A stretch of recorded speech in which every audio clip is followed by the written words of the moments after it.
The ice cracked beneath her boots like gunfire, and Josephine Sterling knew that one wrong step would plunge her into water cold enough to stop her heart in minutes. She had been crossing the frozen Snake River outside Malad City, Idaho, when the January blizzard of 1884 had caught her halfway across. The storm had descended with such fury that she could barely see her own hands in front of her face. Snow whipped around her in thick curtains, and the temperature had plummeted so fast that her breath crystallized before it left her lips.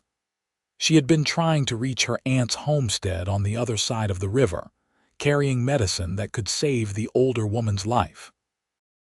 Now, trapped on a shelf of ice that had somehow held firm while the sections around her had broken away, Josephine found herself marooned 50 feet from either shore, surrounded by dark water that churned with chunks of broken ice. Her fingers had gone numb an hour ago. Her toes felt like blocks of wood inside her boots. The medicine bag pressed against her ribs under her coat, a constant reminder of why she had risked this crossing in the first place. Aunt Margaret needed this medicine. Without it, the pneumonia would take her within days. But if Josephine died out here on this ice, they would both be lost. She had been standing here for what felt like hours, too afraid to move in any direction. The ice shelf beneath her was perhaps 10 feet across, stable for now, but she could hear it groaning with every gust of wind. The sections between her and the shore looked thin, treacherous. She had watched one piece the size of a wagon wheel break free and spin away downstream just minutes ago. Through the howling wind, she heard something. A voice, male, strong, cutting through the storm. "Do not move. Stay exactly where you are." Josephine turned her head slowly, terrified that even that small movement might destabilize her platform. Through the snow, she saw a figure on the eastern bank, the side she had been heading toward. A man, tall and broad-shouldered, wearing a heavy coat and a wide-brimmed hat that was quickly accumulating snow. "The ice is breaking," she called back, her voice raw from the cold. "I cannot stay here much longer. You have to. I am coming for you." Before she could protest, before she could tell him not to risk his life for hers, the man dropped to his stomach on the bank and began crawling out onto the ice. He moved with deliberate care, distributing his weight, testing each section before committing to it. He had a rope coiled around his torso, and as Josephine watched through the blinding snow, she saw that he had tied the other end to a sturdy cottonwood tree on the bank. The crossing seemed to take forever. Josephine's legs were shaking, whether from cold or fear she could not tell. The man moved steadily, calling out to her every few seconds. "What is your name, Josephine?" she managed. "Josephine Sterling." "I am Nathan Irving. Hold on, Miss Sterling. I am almost there." Another crack split the air, and Josephine felt her ice shelf tilt slightly to one side.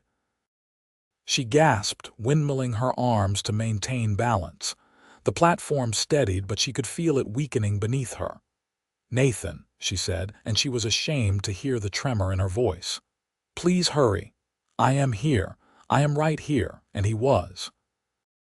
His face emerged from the snow just a few feet away, strong features reddened by the cold, dark eyes focused intently on her. He was younger than she had expected, perhaps 25 or 26, with several days' worth of dark stubble on his jaw and snow clinging to his eyebrows. "Take my hand," he said, extending his arm across the gap between his ice section and hers.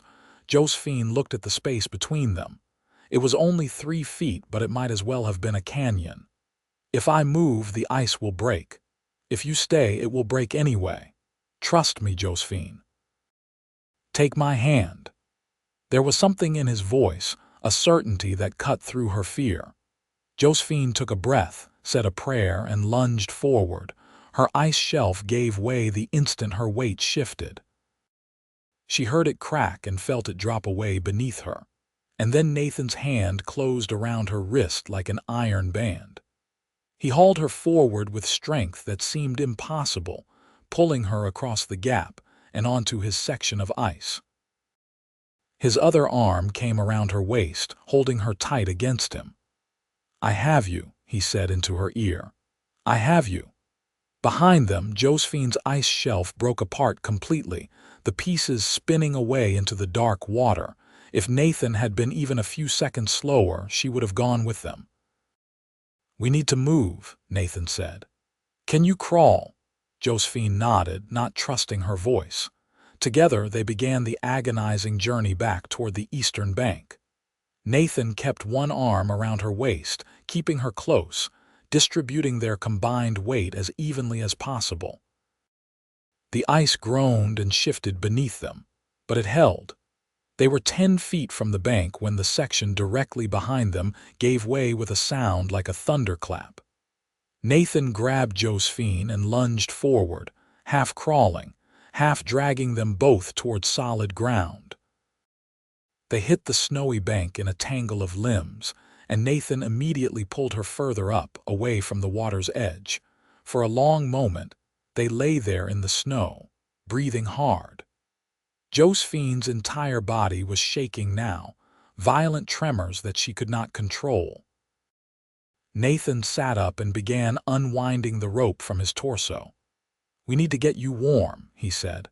"My cabin is just beyond those trees. Can you walk?" "I think so," Josephine said, though she was not sure it was true. Her legs felt like they might give out at any moment. Nathan did not give her the chance to try. He scooped her up in his arms as easily as if she weighed nothing and began striding through the snow. Josephine wanted to protest, to tell him she could walk on her own, but the truth was she was grateful. The cold had seeped so deep into her bones that she was not sure she could have made it 10 steps without collapsing. "My aunt," she said through chattering teeth. "I was bringing her medicine. She has pneumonia." "We will get the medicine to her," Nathan promised. "First, we need to make sure you do not freeze to death." His cabin appeared through the trees, a sturdy structure made of logs with smoke rising from the chimney. Nathan kicked the door open and carried her inside, setting her down gently on a chair near the fireplace. The warmth hit Josephine like a physical force, and she gasped. "Your boots," Nathan said, kneeling in front of her. "We need to get them off, and your coat. Everything wet needs to come off." His hands were efficient and careful as he unlaced her boots and pulled them free. Her stockings were soaked through. Nathan peeled them off as well, then wrapped her feet in a thick wool blanket. He helped her out of her coat and hung it near the fire, then draped another blanket around her shoulders. "Stay here," he said. "I am going to make you something hot to drink."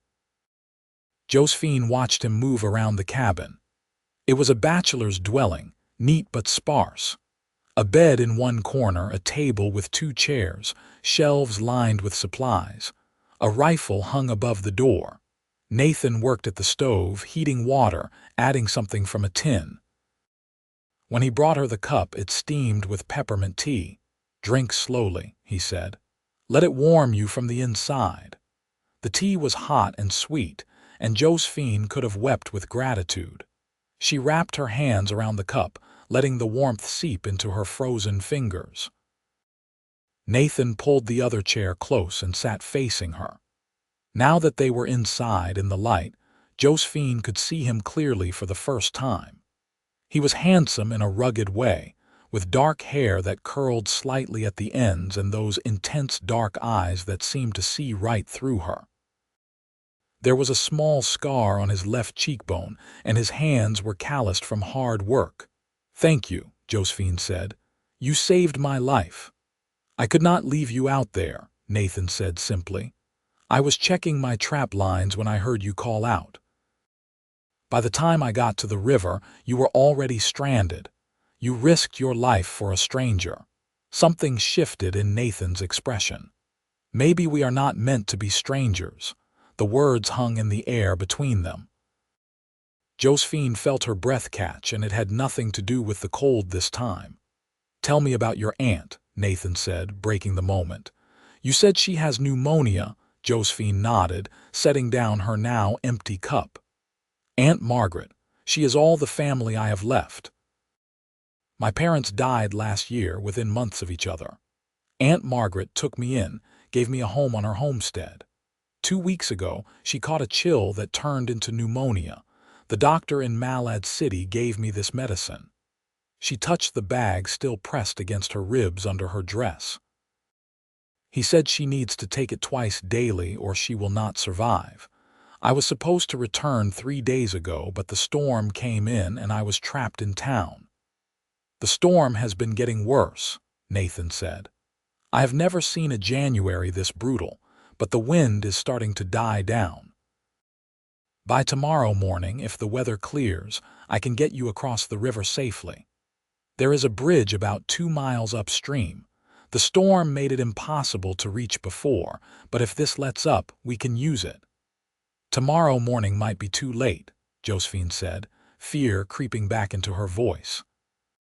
She needs this medicine today. Nathan stood and went to the window, peering out at the storm. The wind had indeed lessened, though snow still fell steadily. He turned back to Josephine. It is too dangerous right now, he said gently. I know you are worried about her, but if we go out in this and get lost or hurt, the medicine will not reach her anyway. We wait until first light. If the weather is clear enough, we will ride hard and get you to your aunt. That is the best chance we have.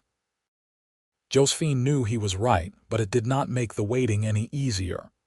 She nodded, blinking back tears. Nathan returned to his chair. Tell me about her, your aunt. What is she like? It was a kindness, Josephine realized. He was trying to distract her, to keep her mind occupied.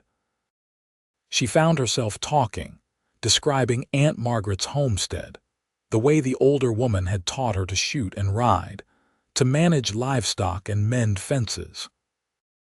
How Margaret Sterling had been a pioneer woman in the truest sense, coming to Idaho Territory 30 years ago with her late husband, carving a life out of the wilderness. She sounds formidable, Nathan said with a small smile. She is, Josephine agreed. And stubborn. She kept insisting she was fine even when I could hear the rattle in her chest. By the time I convinced her to let me fetch the doctor, the pneumonia had already taken hold. She is lucky to have you. I am lucky to have her. As the afternoon wore on, Nathan prepared a simple meal of beans and salt pork. Josephine's appetite was non-existent, but he insisted she eat to keep her strength up. They talked while they ate, trading stories. Josephine learned that Nathan had been a cowboy, working cattle drives from Texas to Montana, until he had saved enough money to buy this piece of land outside Malad City. He had been here for 2 years, building his cabin, trapping furs in the winter and running a small herd of cattle in the warmer months. Why here? Josephine asked. Why Idaho? Nathan was quiet for a moment. I was looking for a place where I could build something of my own, where I could put down roots. I had been drifting for years, since I was 16, going wherever the work took me. I was tired of drifting. There was something in his voice, a loneliness that Josephine recognized because she felt it too. She had lost so much in the past year. Her parents, the home she had grown up in, the future she had imagined for herself. Aunt Margaret had given her a refuge, but Josephine still felt unmoored, like she was searching for something she could not quite name. I understand, she said quietly, about wanting to belong somewhere.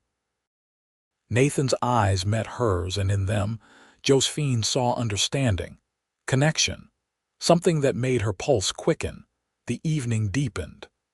The storm continued to rage outside, but inside the cabin it was warm and dry. Nathan insisted that Josephine take his bed while he made himself a pallet on the floor near the fire. She protested, but he would not hear of it. You nearly froze to death today, he said firmly. You need proper rest. Do not argue with me, Miss Sterling. There was a hint of teasing in his voice that made Josephine smile despite her worry. She climbed into his bed, still wrapped in the wool blankets, and found that it smelled like him, like pine and wood smoke, and something else she could not quite identify. It should have felt strange, sleeping in a man's bed in a bachelor's cabin, but instead it felt safe. She lay awake for a long time, listening to the wind howl and the fire crackle. She could hear Nathan's breathing, slow and steady from his place on the floor. Every time she closed her eyes, she saw the dark water of the Snake River, felt the ice breaking beneath her feet. And then she saw Nathan's face emerging from the snow, heard his voice telling her to take his hand. He had crossed a frozen, breaking river for her. He had risked his life without hesitation for a woman he did not know. What kind of man did that? The kind of man worth knowing, something whispered in her heart. She finally drifted off to sleep as the wind began to die. Her last conscious thought a prayer that Aunt Margaret would hold on just a little longer. Josephine woke to the smell of coffee and the sound of Nathan moving around the cabin. Dawn light filtered through the windows, pale and cold but clear. The storm had passed. She sat up, wincing at the stiffness in her muscles. Nathan turned from the stove and smiled when he saw her awake. "Good morning. How do you feel?" "Sore," Josephine admitted, "but alive thanks to you." "The storm broke just before dawn," Nathan said. "The sky is clear. We can leave as soon as you are ready. I have already saddled both horses." Josephine was on her feet in an instant. Her clothes from yesterday had dried by the fire overnight. She dressed quickly while Nathan turned his back, and within 10 minutes, they were outside in the crisp morning air. The world had been transformed by the storm. Snow lay thick and white across everything, sparkling in the early sunlight. The Snake River was mostly frozen now, ice thick and solid along the banks, though Josephine could still see the dark water in the center where she had nearly died. Nathan had 2 horses waiting, both sturdy animals with thick winter coats. He helped Josephine mount, his hands steady on her waist, and she felt that spark again, that awareness of him that made her skin tingle. They rode north along the river, moving at a steady pace through the snow. Nathan led the way, his horse breaking trail. The bridge he had mentioned appeared after about 40 minutes of riding, a sturdy wooden structure that spanned the river at a narrow point. They crossed without incident, and Nathan turned southeast toward Aunt Margaret's homestead. "How much further?" he asked. "Maybe 5 miles. If we keep this pace, we should be there in an hour." They rode in silence for a while, the only sounds the crunch of snow under the horses' hooves and the jingle of tack. Josephine kept touching the medicine bag under her coat, reassuring herself it was still there. "Tell me something," Nathan said after a while. "What do you want, Josephine Sterling? For your life, I mean. What do you dream about?" The question caught her off guard. "I do not know any more," she admitted. "Before my parents died, I thought I knew. I was engaged to be married. He was a merchant's son in Oregon City, where we lived. We had it all planned out. But after my parents died, after I came here, he decided he did not want a wife with no inheritance. He broke the engagement. Then he was a fool," Nathan said flatly. Josephine felt a warmth bloom in her chest at his words. "Maybe. But it made me realize I had been planning a life I was not sure I even wanted. I was following the path that was expected of me, not the one I chose. Out here with Aunt Margaret, I have been learning what I am actually capable of. I can shoot. I can ride. I can help birth a calf and mend a fence and track game. I like that version of myself better than the one who was planning flower arrangements and embroidering pillowcases." "The West has a way of showing people who they really are," Nathan said. "It strips away the pretense. Out here, you are what you do, not what you are supposed to be." "Is that why you stayed? Because you liked who you were out here, partly. And partly because I was tired of running. Running from what? Nathan was quiet for so long that Josephine thought he would not answer. When he finally spoke, his voice was low. From loneliness, I suppose. From the feeling that I did not matter to anyone, that I could disappear and the world would not notice. I thought if I kept moving, I would not feel it as much. But the truth is, being alone in a crowd of cowboys is just as lonely as being alone in a cabin. The difference is in the cabin, I am building something, working towards something. It gives the loneliness purpose, I guess. Josephine understood that better than he could know. Yes, she said softly. I know exactly what you mean. Their eyes met, and something passed between them, an understanding that went deeper than words. Nathan looked away first, clearing his throat. We are getting close, he said, nodding toward a line of trees ahead. Is that the edge of her property? Yes, Josephine said, her anxiety returning in a rush. The cabin is just beyond those trees. They urged the horses faster, and soon Aunt Margaret's homestead came into view. It was a simple but well-maintained cabin with a barn and a small corral. Smoke rose from the chimney, which Josephine took as a good sign. At least someone was keeping the fire going. They had barely dismounted when the cabin door opened and a man stepped out. He was older, perhaps 50, with gray hair and a weathered face. He wore a doctor's bag over his shoulder. Dr. Matthews, Josephine called, hurrying forward. How is she? Is she still? She is alive, the doctor said, and Josephine nearly collapsed with relief. But barely. I have been checking on her every day since the storm started. She needs that medicine, Miss Sterling. I do not know how much longer she can hold on without it. I have it, Josephine said, pulling the bag from under her coat. I have it right here, doctor. Matthews took the bag and opened it, checking the contents. This is it. Good. Come inside. She has been asking for you. Josephine started forward, then stopped and turned back to Nathan. He was standing by the horses, giving her space, but his eyes were full of concern. Come with me, she said, extending her hand. Please, I want you to meet her. Nathan's expression softened. He took her hand, his fingers wrapping around hers, and together they walked into the cabin. The inside was dim and warm. Aunt Margaret lay in the bed, propped up on pillows, her breathing labored and her face pale. But her eyes were open, and when she saw Josephine, a weak smile crossed her face. Josie, she whispered, you made it back. I made it, Josephine said, rushing to her bedside and taking her aunt's hand. And I brought your medicine. You are going to be fine now, you have to be. Dr. Matthews was already preparing the first dose. He helped Aunt Margaret take it, then nodded with satisfaction. She should start to improve within a day or two if we keep up with the doses. The fever should break soon. Aunt Margaret's eyes had drifted past Josephine to Nathan, who stood just inside the doorway. Who is this? She asked, her voice weak but curious. This is Nathan Irving, Josephine said. He saved my life yesterday. The river ice was breaking and I was trapped. He crossed it to get to me. He brought me to his cabin and kept me safe through the storm, and then he brought me here this morning. Aunt Margaret's gaze sharpened despite her illness. She studied Nathan for a long moment, and Josephine saw the assessment happening, the way her aunt was measuring this man who had risked his life for her niece.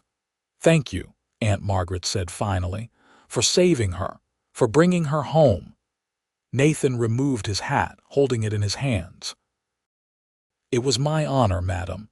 Irving, Aunt Margaret mused. Are you Frank Irving's boy, the one who bought the Patterson place 2 years back? Yes, madam, Frank Irving was my father. I knew your father, good man, died when you were young, did he not? Yes, madam, I was 16. Aunt Margaret nodded slowly.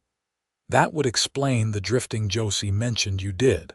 A boy needs a father to teach him how to be a man, but it seems to me you figured it out anyway. Nathan looked uncomfortable with the praise. I just did what anyone would have done. No, Aunt Margaret said firmly, though the effort of speaking was clearly tiring her. Not anyone. Most men would have stayed safe on the shore. You went out onto breaking ice for a stranger. That takes something special, character, courage, the kind of qualities this territory needs. Aunt Margaret, you need to rest, Josephine said gently. Save your strength. I will rest now that you are home, Aunt Margaret said. Her eyes moved between Josephine and Nathan, and even weak as she was, Josephine could see the speculation there. Mr. Irving, I hope you will stay for breakfast. It is the least we can offer after what you have done. I would not want to impose. It is not an imposition, Josephine said quickly. Please stay. I can make breakfast while Aunt Margaret rests. Nathan hesitated, then nodded. All right. Thank you. Dr. Matthews stayed long enough to ensure Aunt Margaret was resting comfortably, then took his leave with promises to return the next day. Josephine walked him out, thanking him profusely for checking on her aunt every day during the storm. When she returned inside, Nathan had stirred up the fire and was adding more wood. Josephine moved to the kitchen area and began pulling out supplies for breakfast. Her hands were shaking slightly, and she could not tell if it was delayed reaction from yesterday's ordeal or something else entirely. Nathan came to stand beside her. What can I do to help? You have already done so much. Let me help anyway. They worked together, falling into an easy rhythm. Nathan sliced bacon while Josephine mixed batter for pancakes. They moved around each other in the small space with a natural coordination that felt like they had been doing this for years instead of hours. Your aunt is impressive, Nathan said as he laid bacon in a pan. Even sick as she is, she has that look in her eyes, like she sees right through you. Josephine laughed softly. She does. She always has. It used to terrify me when I was younger. Now I find it comforting. At least I always know where I stand with her. And where do you stand? With her, I mean. Will you stay here? Help her run the homestead? It was a reasonable question, but Josephine heard the undercurrent in it. What he was really asking was whether she was staying in Idaho or if she would return to Oregon when her aunt recovered. I am staying, she said firmly. This is my home now. I belong here. She saw something in Nathan's expression, a flash of relief or perhaps satisfaction, before he turned his attention back to the bacon. They ate breakfast together at the small table, speaking in low voices so as not to disturb Aunt Margaret's rest. Nathan told Josephine more about his property, about his plans to expand his herd come spring, maybe build a bigger cabin eventually. Josephine described the work she had been doing on the homestead, the improvements she wanted to make, the challenges of managing it all when it was just her and her aunt. It is a lot of work for two women alone, Nathan observed. We manage. Aunt Margaret is tougher than she looks, and I am learning. But yes, it would be easier with more help. We hire men occasionally for the heavy work, but it is hard to find reliable people. If you ever need help, my place is not far. Send word and I will come. The offer was simple, practical, but the way Nathan said it made Josephine's heart skip. There was a promise in those words that went beyond neighborly assistance. Thank you, she said quietly. That means a great deal to me. After breakfast, Nathan stood to leave. I should get back. Check on my own stock. Make sure everything weathered the storm all right. Josephine walked him outside. The sun was higher now, the day bright and clear. Hard to believe that just yesterday a blizzard had been raging. Nathan's horse waited patiently by the fence. Nathan, Josephine said as he prepared to mount, I do not know how to thank you properly for what you did. You could have died out there on that ice. So could you, Nathan said. I could not let that happen. Why, you did not know me. Nathan turned to face her fully. In the daylight, His eyes were even darker than she had realized, almost black. "I cannot explain it," he said slowly. "When I heard you call out, when I saw you trapped out there, something in me just knew I had to get to you, that I could not let you die. Maybe it does not make sense, but that is how it was." Josephine's breath caught. "It makes perfect sense," she whispered. They stood there in the snow, the air between them charged with something electric. Nathan lifted his hand and very gently brushed a strand of hair from Josephine's face, his fingers lingering against her cheek. "I would like to call on you," he said, "properly, if that would be acceptable to you and your aunt." "Yes," Josephine said immediately. "Yes, that would be very acceptable." Nathan smiled, a real smile that transformed his entire face, making him look younger and lighter. "Good, I will come by in a few days. Give your aunt time to recover." He mounted his horse, but before he could ride away, Josephine called out, "Nathan, be careful on the ride home." "I will. You take care of your aunt and yourself." Josephine stood in the snow, watching until he disappeared into the trees. Only then did she allow herself to fully feel everything that was swirling inside her: fear, relief, gratitude, and something else. Something warm and bright and terrifying in its intensity. She barely knew this man. They had spent one day and night together, most of it in crisis. It should not be possible to feel this much for someone she had just met. But the heart, Josephine was discovering, did not follow the rules of logic or propriety. The heart wanted what it wanted, and hers wanted Nathan Irving. She returned to the cabin to find Aunt Margaret awake, her eyes brighter than they had been in days. "The medicine is working already?" Josephine asked hopefully. "Maybe, or maybe it is just relief that you are safe." Aunt Margaret patted the edge of the bed. "Sit with me. Tell me about this cowboy who saved you." Josephine sat and found herself telling her aunt everything. The terror of being trapped on the ice, the way Nathan had appeared through the storm, his steady courage, his kindness in his cabin. The conversations they had shared, the connection she had felt.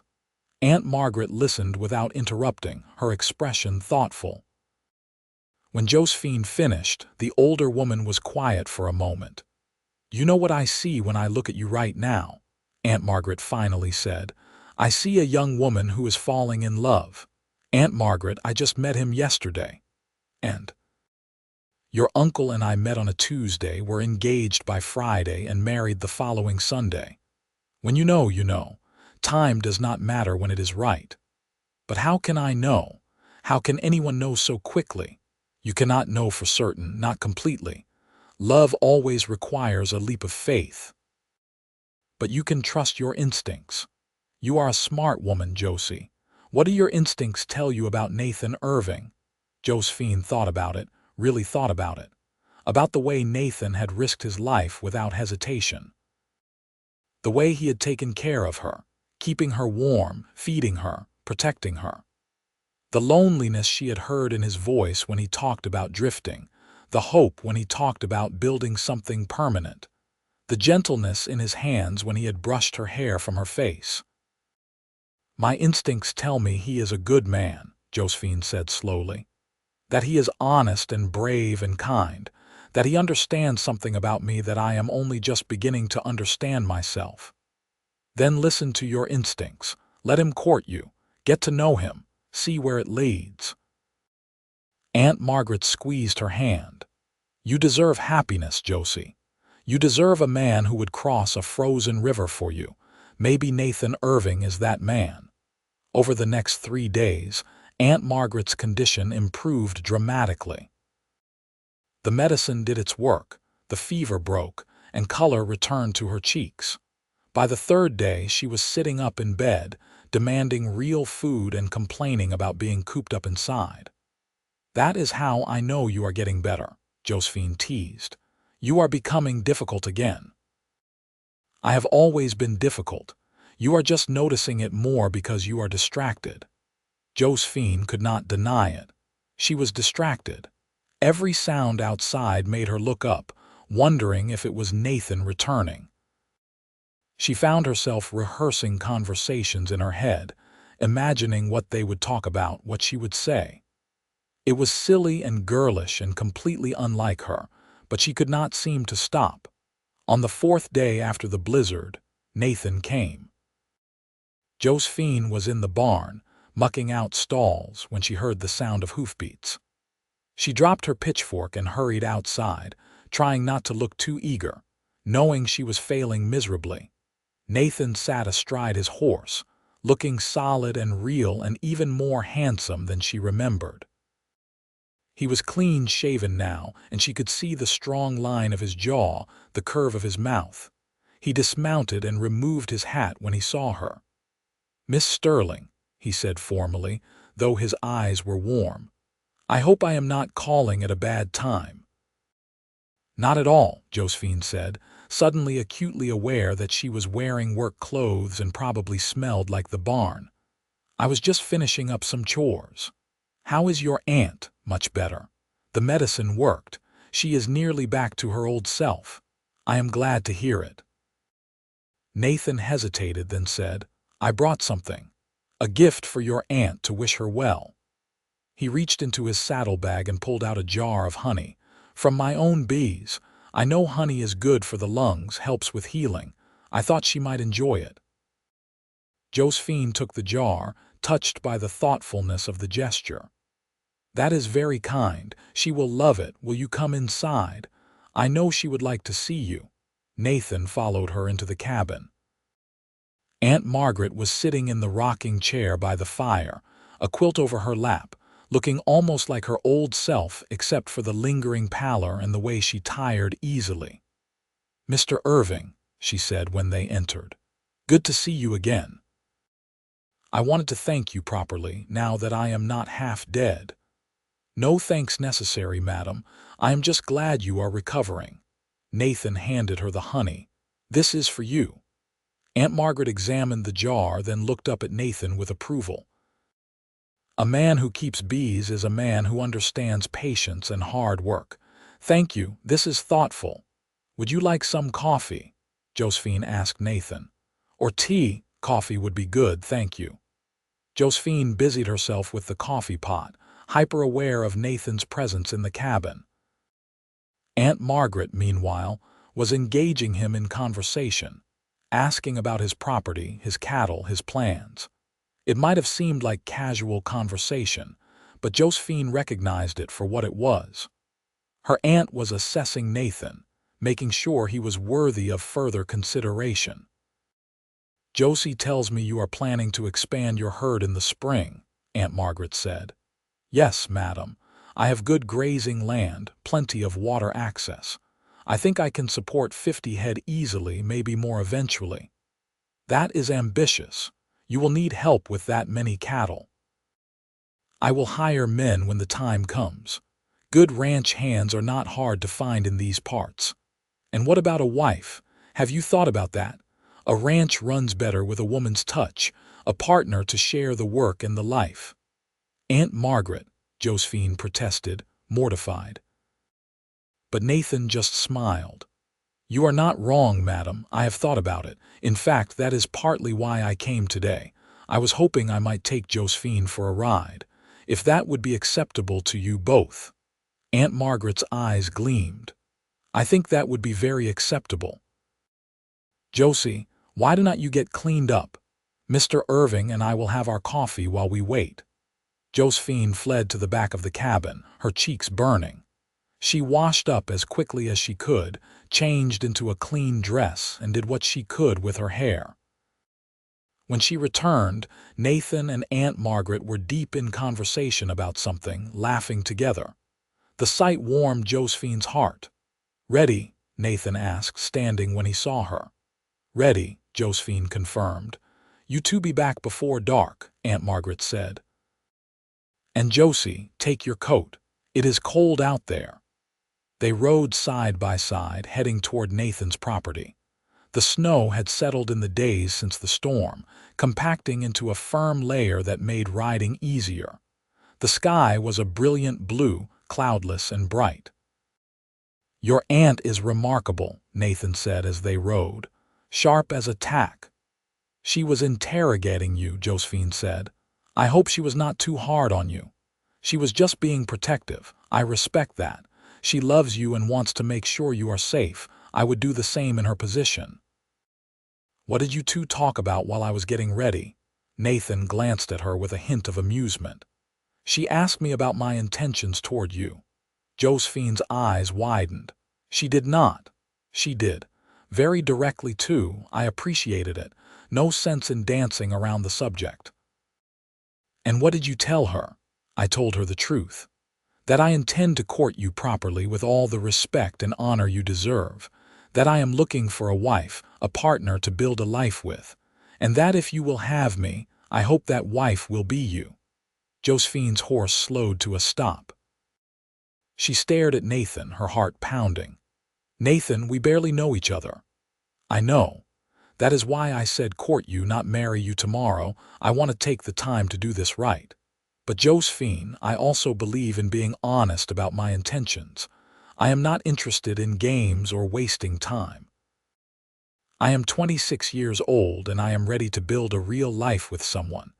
The moment I pulled you off that ice, the moment I looked into your eyes, I knew you were someone special. Someone I wanted to know better. Someone I wanted to keep." Josephine could barely breathe. No one had ever spoken to her like this, with such direct honesty and intention. It was overwhelming and exhilarating all at once. "I want that too," she said quietly. "I want to know you better. I want to see where this goes. But Nathan, I need you to understand something about me. I am not the woman I was in Oregon. I do not want a traditional marriage where I sit at home and embroider while my husband handles everything important.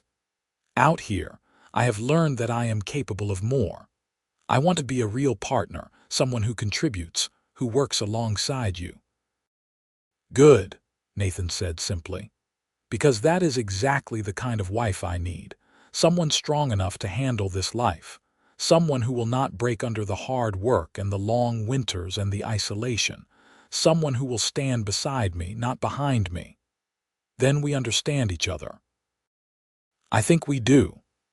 They continued riding, and soon Nathan's cabin came into view.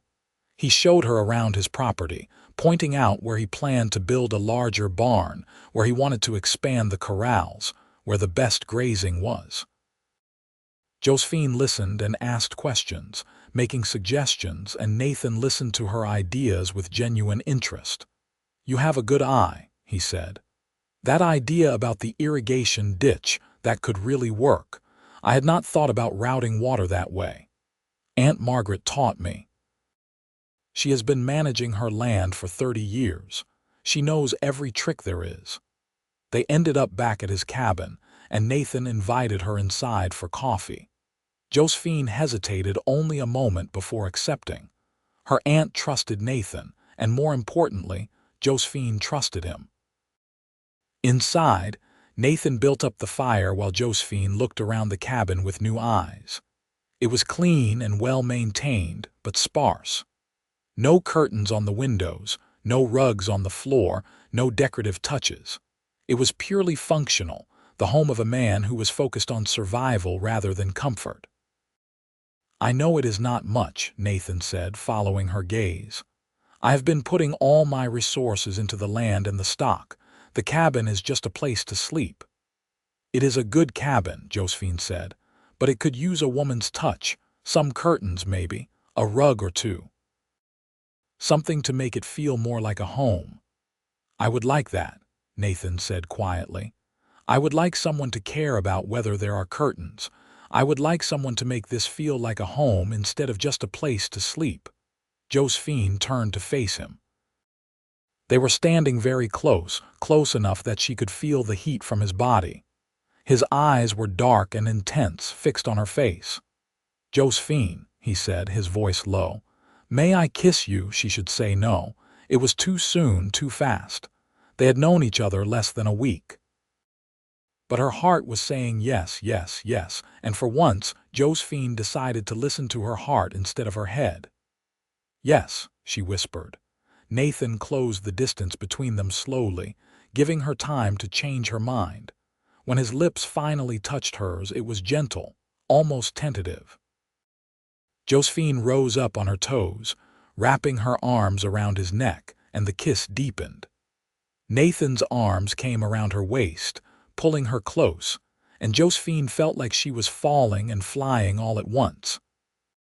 When they finally broke apart, both breathing hard, Nathan rested his forehead against hers.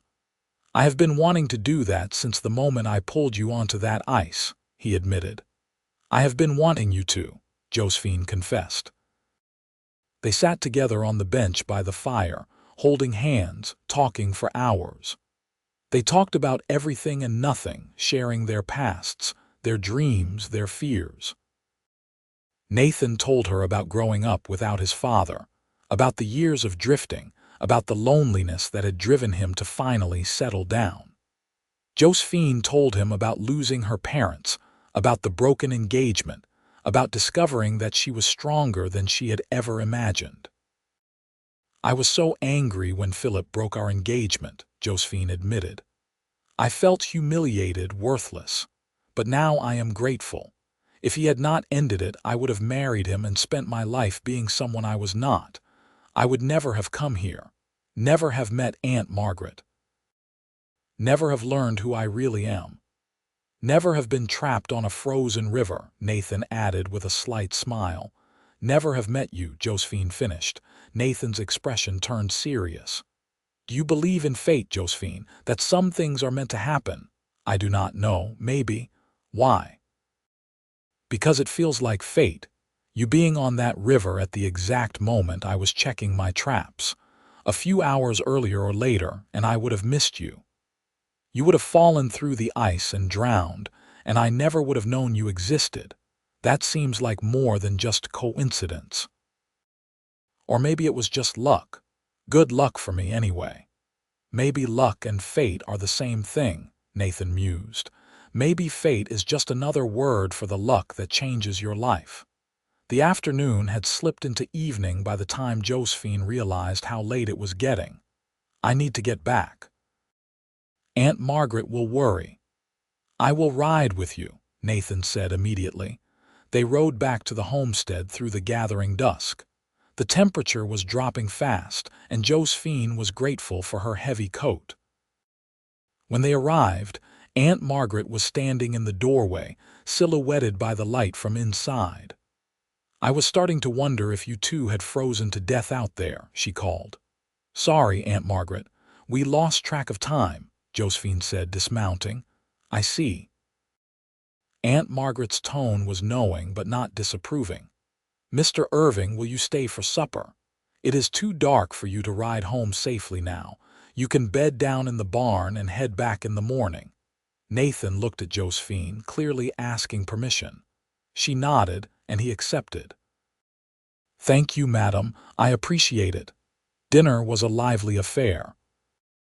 Aunt Margaret was feeling much better, and she entertained them with stories of the early days in Idaho Territory, of encounters with native tribes, of harsh winters and dry summers, and all the challenges of building a life in the wilderness. "This land takes everything from you," she said.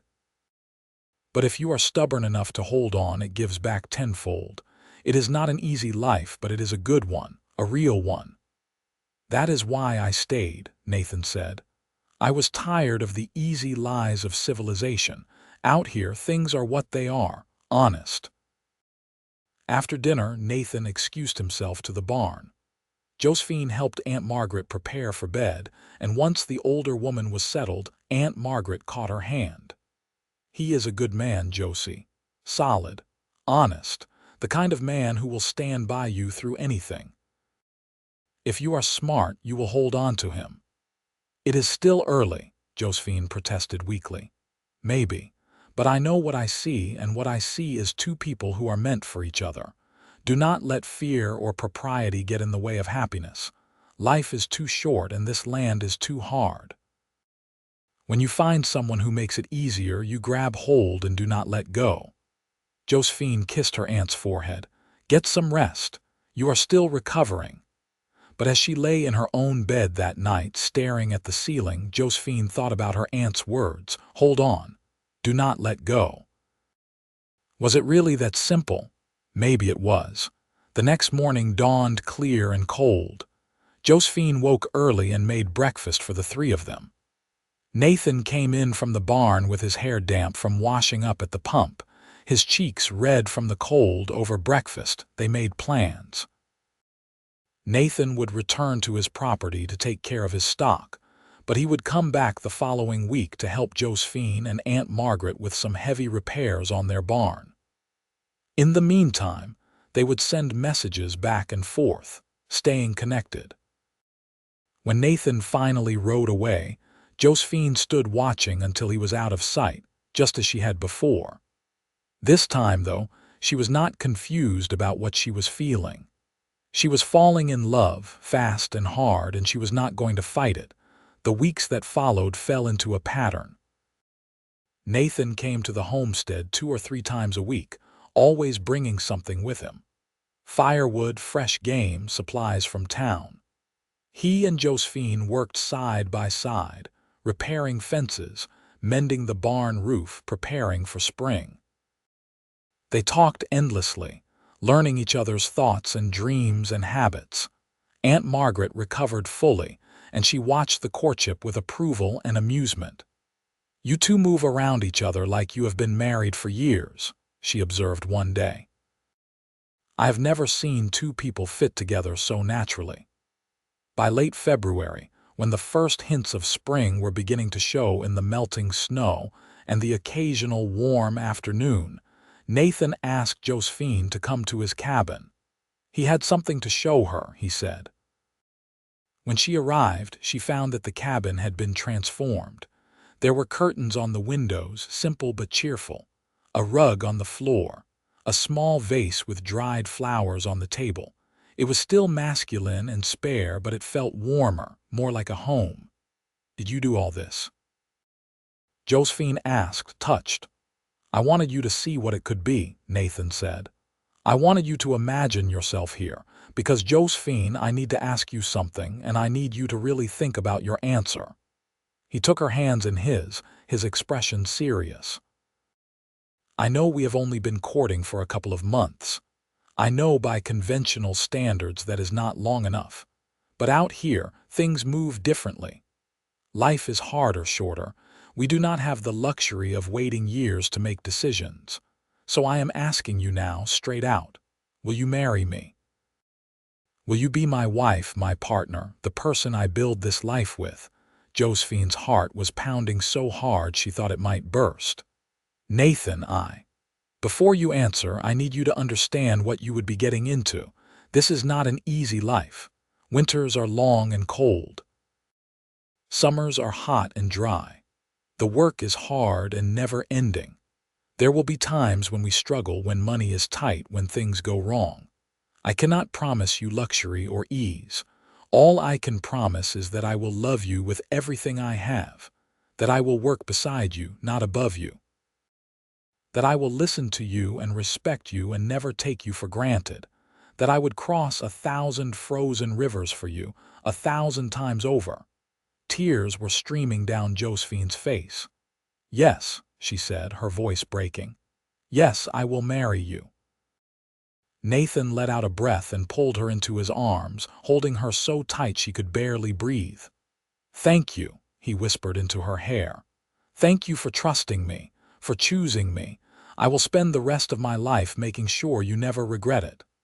"I could never regret it," Josephine said. "I love you, Nathan. I think I have loved you since the moment you reached for me through the snow and told me to take your hand." "I loved you before I even saw your face," Nathan admitted. "I loved the courage it took for you to try to cross that river for your aunt. I loved your voice calling out through the storm. And when I finally saw you, when I looked into your eyes, I knew. I just knew." They kissed, long and deep, a promise and a beginning all at once. They were married 3 weeks later in early March in a simple ceremony in the Malad City church. Aunt Margaret was there, of course, beaming with satisfaction at having been right about them. Dr. Matthews attended, along with a handful of Nathan's friends and neighbors who had heard about the cowboy who had crossed breaking ice to save his future wife. The story had spread through the small community, growing with each telling. By the time of the wedding, Nathan had become something of a local legend, the man who had risked everything for love. He found the attention embarrassing, but Josephine secretly loved it.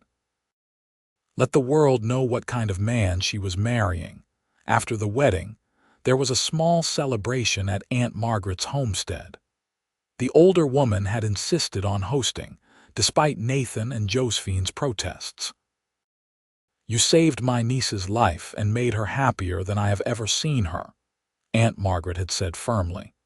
"The least I can do is give you a proper wedding celebration."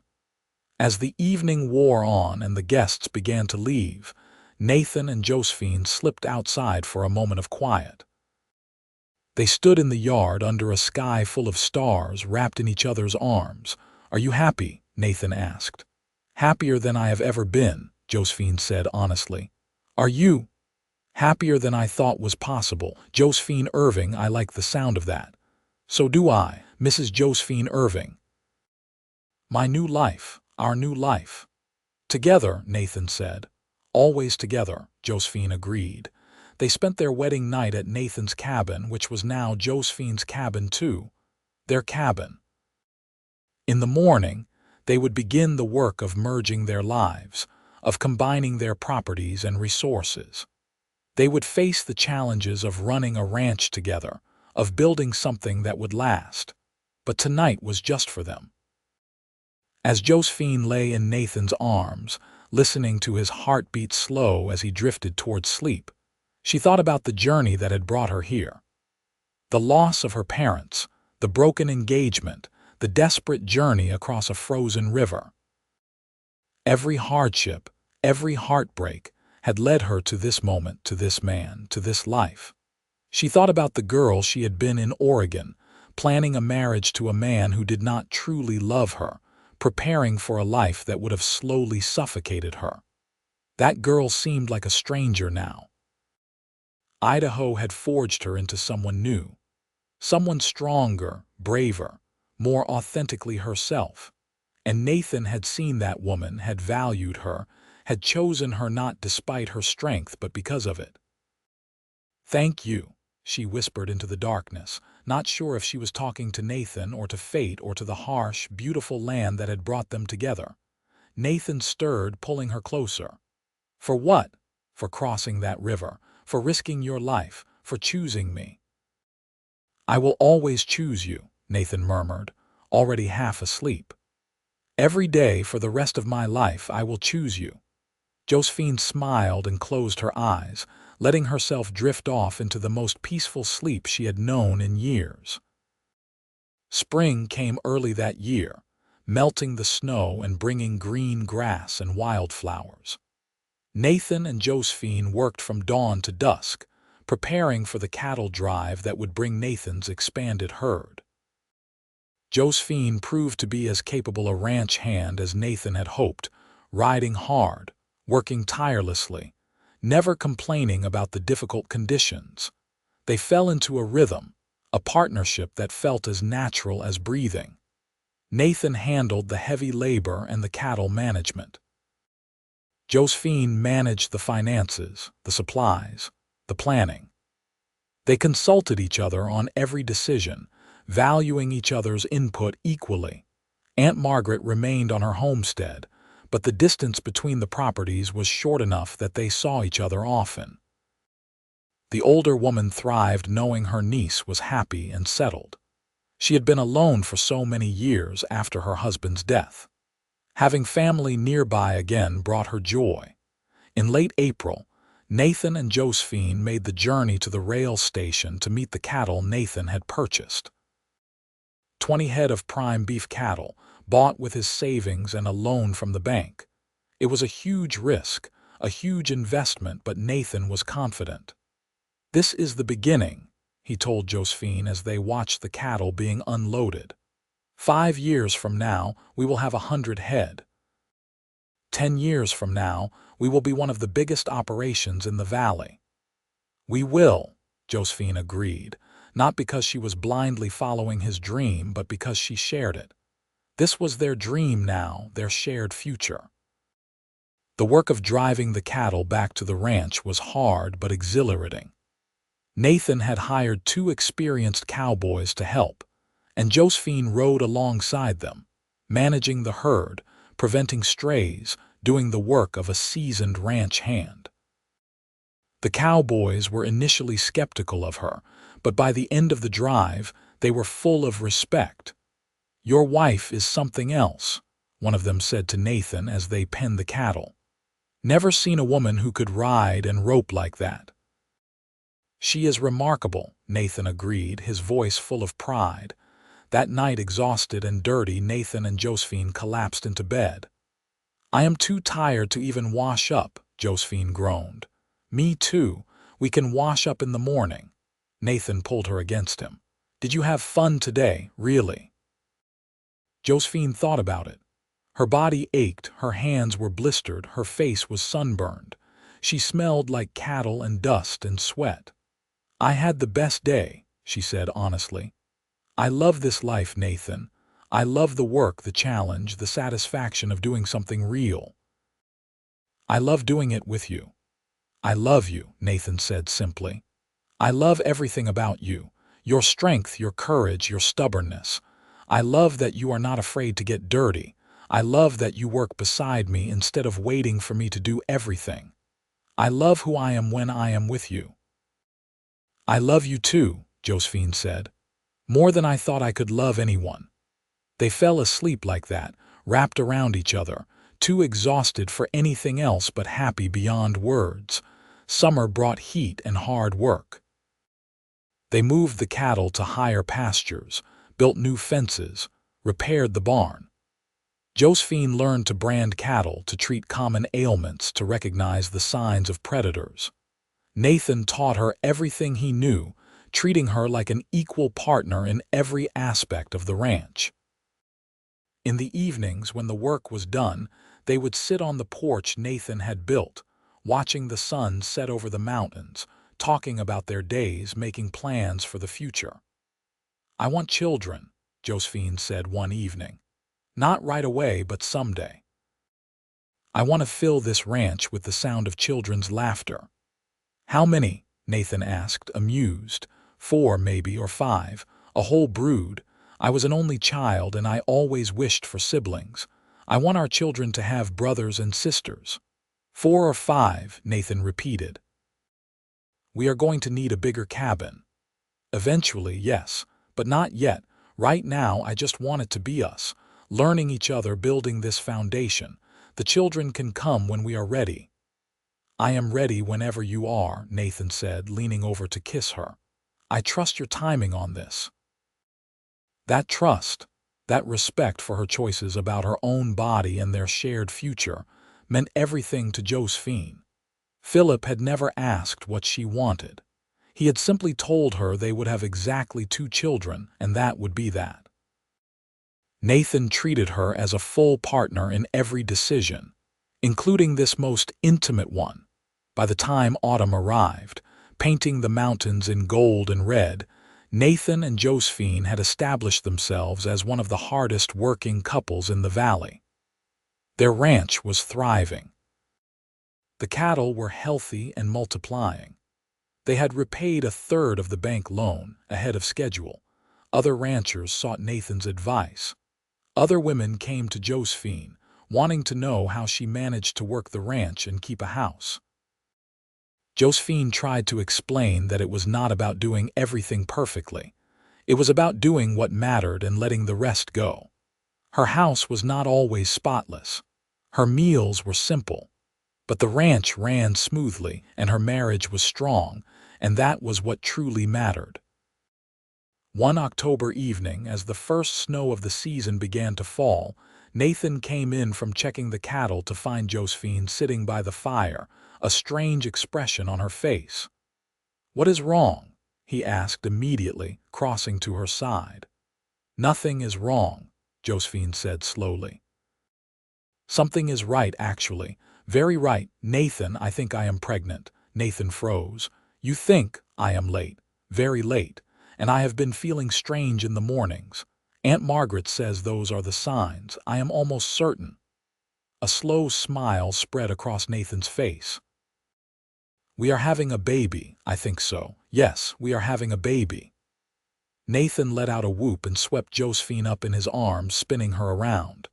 We are having a baby. Josephine, we are going to be parents. Careful. Josephine laughed. Put me down. I am carrying precious cargo now. Nathan set her down gently, then dropped to his knees and pressed his ear to her still flat stomach. Hello in there, he said softly. This is your father. I cannot wait to meet you. Tears streamed down Josephine's face. This moment, this perfect moment, was everything she had never known she wanted. A home of her own, a man who loved her completely, a baby on the way. A life built on hard work and mutual respect and love that grew stronger every day. Winter came, and Josephine's pregnancy progressed. The morning sickness was brutal at first, but it faded by her 4th month. Nathan was endlessly attentive, taking on extra work so Josephine could rest, bringing her tea and crackers when she felt nauseous, rubbing her feet when they swelled. You are going to spoil me, Josephine protested one evening as Nathan massaged her aching back. Good, you deserve to be spoiled. You are growing our child. That is the hardest work there is. I am also still running this ranch with you. And you do not have to. I can hire more help. You should be resting. Nathan Irving, if you think I am going to spend 6 months sitting around doing nothing, you do not know me at all. I am pregnant, not an invalid. I can work. I know you can. I just want to make sure you do not push yourself too hard. I will tell you if I need to rest, Josephine promised. But right now, I need to feel useful. The work makes me feel connected to this life we are building. Nathan respected her wishes, though he watched her like a hawk for any signs of overexertion. Josephine found his protectiveness endearing rather than stifling. He was not trying to control her. He was trying to care for her. There was a difference. As her belly grew, Josephine found herself marveling at the changes in her body. She felt powerful and vulnerable at the same time. Nathan seemed to find her more beautiful than ever, always touching her stomach, talking to the baby, making plans for the future. They spent the winter months preparing. Nathan built a cradle, carved with careful detail. Josephine sewed baby clothes and blankets. Aunt Margaret came over frequently, full of advice and stories from when she had been pregnant years ago, before losing her own baby to stillbirth. It was a sadness she had carried all her life, but she refused to let it dampen her excitement for Josephine's child. You are going to be a wonderful mother, Aunt Margaret told her niece. You have everything a child needs. Love, strength, wisdom. This baby is lucky to have you. I hope I do not let them down, Josephine said quietly, voicing her deepest fear. You will not, and neither will Nathan. That man would walk through fire for you and this baby. You have built something rare, Josie. A true partnership. That is the best foundation for a family. In early May, just as the wildflowers were beginning to bloom across the valley, Josephine went into labor. It started in the middle of the night with sharp pains that woke her from sleep. She shook Nathan awake. It is time, she said, trying to keep the fear out of her voice. Nathan was up instantly. I will get the doctor and your aunt. You stay here, do not do anything. Nathan, where would I go? Josephine managed a weak laugh despite the pain. He was gone in minutes, riding hard for Malad City. Josephine focused on breathing through the contractions, timing them like Aunt Margaret had taught her. They were coming fast, too fast. She was worried Nathan would not make it back in time. But he did. He returned less than an hour later with Dr. Matthews and Aunt Margaret both. The doctor took charge immediately, setting up in the bedroom while Aunt Margaret stayed with Josephine, holding her hand, coaching her through the contractions. "You can do this," Aunt Margaret said firmly. "Women in our family are strong. You are strong. This baby is coming and you are going to be fine." Nathan hovered anxiously until Dr. Matthews ordered him out of the bedroom. "You are making her nervous," the doctor said. "Go wait in the other room." The labor was long and difficult. Hours passed, then more hours. Josephine had never experienced pain like this. It felt like her body was being torn apart from the inside. She cried out, clutching Aunt Margaret's hand so hard she was probably leaving bruises. "I cannot do this," she gasped at one point. "I cannot." "You are doing it," Aunt Margaret said. "You are already doing it. Just a little longer, sweetheart, just a little longer." Finally, as the sun was setting, painting the sky in shades of orange and pink, the baby came. A lusty cry filled the cabin, and Dr. Matthews held up a squirming, red-faced infant. "It is a boy," he announced. "A healthy baby boy." Aunt Margaret was crying. Josephine was crying. Dr. Matthews cleaned up the baby and placed him in Josephine's arms, and she looked down into the tiny, perfect face and fell in love all over again. "Nathan," she called. "Nathan, come meet your son." Nathan burst into the room, his face pale and streaked with tears. He approached the bed slowly, reverently, as if he were approaching something sacred. When he looked down at the baby, his expression transformed into something Josephine had never seen before. Pure, overwhelming love. "He is perfect," Nathan whispered. "He is absolutely perfect." "He needs a name," Josephine said. They had discussed names throughout the pregnancy, but had never quite settled on one. Now, looking at her son, Josephine knew exactly what his name should be. "Matthew," she said. "Matthew Irving, for the river that brought us together, for the current that changed our lives." Nathan looked at her, understanding immediately. "Matthew," he repeated. "I love it. Matthew Irving, our son." Dr. Matthews finished his work and declared both mother and baby healthy. Aunt Margaret stayed for a few more hours, helping settle Josephine and the baby, then reluctantly returned to her own homestead with promises to visit again the next day. Finally, it was just the three of them. Nathan lay on the bed next to Josephine, and together they stared at their son. Matthew had fallen asleep, his tiny fist curled against his cheek, his breathing soft and steady. "We made him," Josephine said in wonder. "We made this perfect little person." "You made him," Nathan corrected. "You did all the hard work. I just watched in awe. We both made him. You and me together. The same way we built this ranch, this life, together." "Together," Nathan agreed. He leaned over and kissed Josephine's forehead. "Thank you for him, for everything. For saying yes when I asked you to marry me, for building this life with me. For making me happier than I ever thought possible. Thank you for crossing that river," Josephine said softly. "For risking your life for a stranger. For seeing me, really seeing me from the very beginning. I would do it again in a heartbeat. I would cross 1,000 frozen rivers if it meant finding you."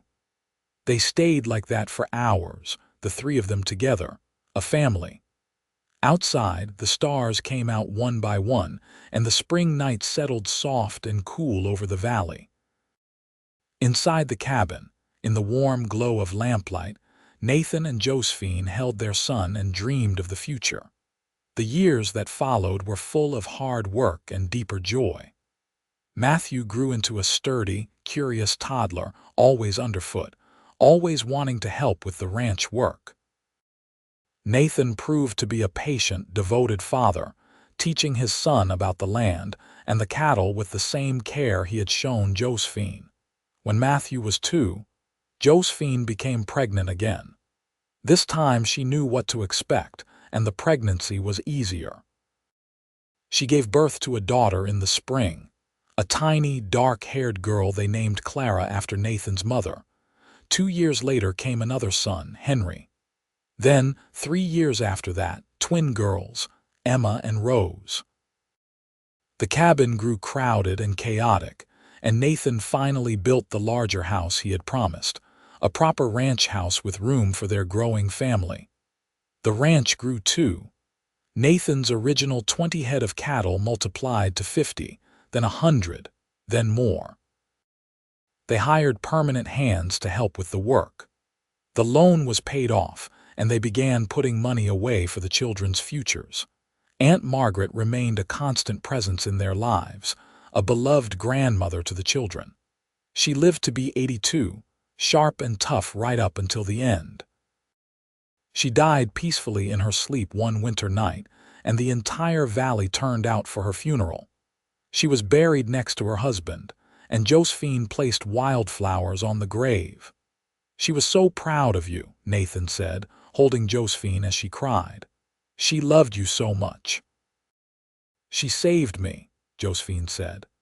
"When I lost my parents, when I felt lost and alone, she gave me a home. She taught me how to be strong.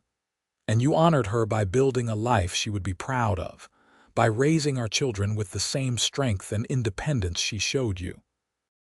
Josephine inherited the homestead, and they incorporated it into their own ranch, creating one of the largest operations in the valley. The Irving Ranch became known throughout Idaho Territory for the quality of its cattle and the integrity of its owners. Through it all, through the triumphs and the setbacks, the good years and the hard ones, Nathan and Josephine remained as connected as they had been that first day on the ice. They worked together, raised their children together, faced every challenge together. On their 20th wedding anniversary, Nathan surprised Josephine with a trip back to the Snake River. They left the children with trusted neighbors and rode out to the spot where they had met. The river was frozen again, though not as dangerously as it had been that January day so long ago. They stood on the bank, holding hands, looking out at the ice.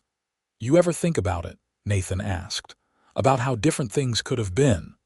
"All the time," Josephine admitted. "If I had stayed in town one more day, if you had checked your traps an hour earlier or later. If the ice had given way completely before you reached me, so many things could have gone wrong. But they did not. We found each other." "You saved me," Josephine said, "in more ways than you realize. You did not just save me from the river. You saved me from a life that was not really mine. You gave me the chance to become who I was meant to be." "You saved me too," Nathan said. "I was so lonely before you. I did not even realize how lonely until I met you. You gave me a home, a family, a purpose. You made my life mean something." Josephine leaned her head against his shoulder, and they stood like that for a long time, watching the winter sun set over the frozen river. They were older now. Nathan's hair was graying at the temples, and Josephine had lines around her eyes from years of squinting against the sun. But the connection between them was as strong as ever. "I love you," Josephine said. "Just as much today as I did that first time I said it, maybe more. I love you too. I will love you until the day I die and probably beyond that." They returned home to find their house full of noise and life. Matthew, now 19, was arguing good-naturedly with 15-year-old Clara about something.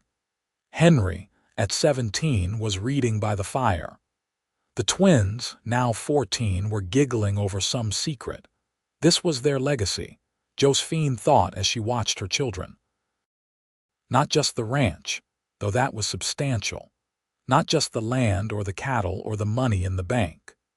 Their real legacy was this family, these strong, capable, loved children who would carry forward the values Nathan and Josephine had worked so hard to instill. As the years continued to pass, the children grew and left to build lives of their own. Matthew took over running the ranch, proving to be as capable and hardworking as his father. Clara married a schoolteacher and moved to Boise, where she opened a school of her own. Henry became a veterinarian, caring for animals across the valley. Emma and Rose, inseparable as always, opened a general store in Malad City that became the heart of the community. Nathan and Josephine grew old together, watching their children thrive, welcoming grandchildren and eventually great-grandchildren. They never left the ranch. It was where they belonged, where their love had taken root and grown strong. When Nathan was 73, he developed a cough that would not go away. By the time they realized it was serious, the pneumonia had already set in. Despite the best efforts of doctors, including Henry, Nathan weakened rapidly. Josephine never left his side. She held his hand through the fever, the chills, the difficult breathing. Their children came and their grandchildren, filling the house one last time. On a warm June evening, with the windows open and the smell of wildflowers drifting in, Nathan opened his eyes and looked at Josephine. She was sitting beside his bed, holding his hand, just as she had been for days. "Josephine," he whispered, "I am here. I am right here." "Thank you," he said, his voice barely audible, "for everything, for the life we built, for our children, for every single day I got to spend loving you." "Thank you for crossing that river," Josephine said, tears streaming down her face. "Thank you for choosing me." "I would do it again," Nathan said, smiling despite his weakness. 1,000 times over I would cross that river for you. Those were his last words. He closed his eyes and slipped away peacefully, surrounded by love, his hand in Josephine's. Josephine lived 5 more years after Nathan died. They were quiet years, spent with her children and grandchildren, tending her garden, taking slow walks around the ranch that had been her life's work. She missed Nathan every single day, felt the absence of him like a physical ache. But she did not crumble under the grief. She honored his memory by continuing to live fully, by cherishing the family they had created, by finding joy in the small moments. On a cold January morning, exactly 55 years after the day Nathan had pulled her from the frozen river, Josephine died in her sleep. She was 90 years old. Her children found her in her bed, peaceful, a slight smile on her face, as if she had been dreaming of something wonderful. They buried her next to Nathan on the ranch, under a cottonwood tree they had planted together their first spring as a married couple. The entire valley came to the funeral, 3 generations of people whose lives had been touched by the Irvings. Matthew stood at the graveside and spoke about his parents, about their love, their partnership, their unwavering commitment to each other and to the life they had built, about how they had faced every challenge together, never wavering, never giving up, about how they had taught their children that true love was not just a feeling but a choice made every single day. "My father crossed a frozen river to save my mother's life," Matthew said, his voice breaking. But what he did not know then was that she would save his life too. They saved each other every day for 50 years. They built something rare and precious, a love that endured, a partnership that flourished, a family that will carry their legacy forward for generations to come. As the sun set over the ranch that evening, as the family gathered in the house that was still filled with memories of Nathan and Josephine, the story was told again. The story of the frozen river, the brave cowboy, the stranded woman, and the love that had grown from that desperate, fateful day. It became a family legend, passed down through the generations. Great-grandchildren would ask to hear it again and again. "Tell us about great-grandpa Nathan crossing the ice. Tell us about great-grandma Josephine trapped on the river. Tell us about how they fell in love." And the story would be told, each time with the same ending. He crossed a frozen river for love, and she was brave enough to take his hand. Together, they built a life that proved love was worth any risk, any challenge, any sacrifice. The Irving Ranch still stands today, still run by descendants of that original couple who found each other in the midst of a blizzard. The house Nathan built for his growing family still stands, expanded and updated but fundamentally the same. The cottonwood tree where Nathan and Josephine are buried has grown massive, its branches spreading wide over the valley. And every winter, when the Snake River freezes over, someone in the family makes the journey to the spot where it all began. They stand on the bank, looking out at the ice, and they remember. They remember the courage it took to cross that river, the faith it took to reach out a hand, the love it took to build a life together in a hard land. They remember that sometimes the greatest loves begin with the greatest risks. That sometimes you have to cross the frozen river, not knowing if the ice will hold, trusting only in the connection you feel, the certainty in your heart that this person, this moment, is worth everything. Nathan and Josephine's story reminds them that love is not just about the easy moments. It is about the hard ones too. The blizzards and the struggles, the losses and the grief, the daily work of choosing each other over and over again. It is about building something together that is stronger than either person could build alone. And on those cold winter days, standing by the frozen river, the Irving descendants feel the presence of their ancestors. They feel the love that started it all, a love that crossed a frozen river and changed everything that came after. They carry that love forward into their own lives, letting it guide them, inspire them, remind them what is possible when two people commit to truly building a life together. The story never ends, not really. It lives on in every generation, in every coupling that chooses love over fear, partnership over independence, together over alone. Nathan and Josephine Irving crossed that frozen river once, but their descendants cross it every day in 1,000 small ways, choosing courage, choosing connection, choosing love. And that is the real legacy. Not the ranch or the land or the money, though those matter. The real legacy is the proof that love can endure anything, overcome anything, build anything, if both people are willing to reach across the dangerous spaces and take each other's hands. That is what Nathan and Josephine taught their children, their grandchildren, their great-grandchildren, and all the generations yet to come. Love is worth the risk. Love is worth crossing the frozen river. And when you find it, when you truly find it, you hold on with everything you have and you never let go.